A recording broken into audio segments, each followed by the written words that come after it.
नमस्कार. मी अमोल विजय तेलगोटे. रियांस मल्टीट्रेड या कंपनीमध्ये एक आरोग्य सल्लागार म्हणून काम करतो आहे. आपण पाहू शकता, मी या आजीला अर्थोजी आणि अमृतज्यूस या दोन औषध दिल्या होत्या. 20 जुलै 2025ला हे औषध दिल्यानंतर या आजीला डॉक्टरने सांगितलेलं आहे की पूर्णपणे आपण चालू शकत नाही आणि उठू शकणार नाही.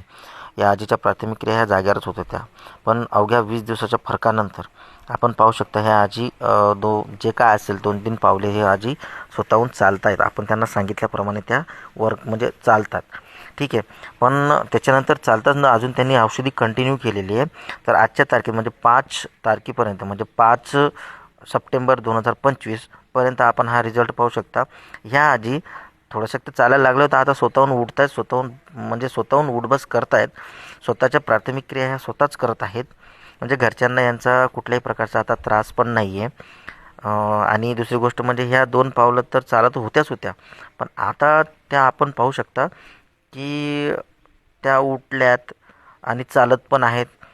चालत म्हणजे थोड्या दूरवर नाही, ते भरपूर घरातून बाहेर आल्या, आता भरपूर एवढा राऊंड मारता येईल.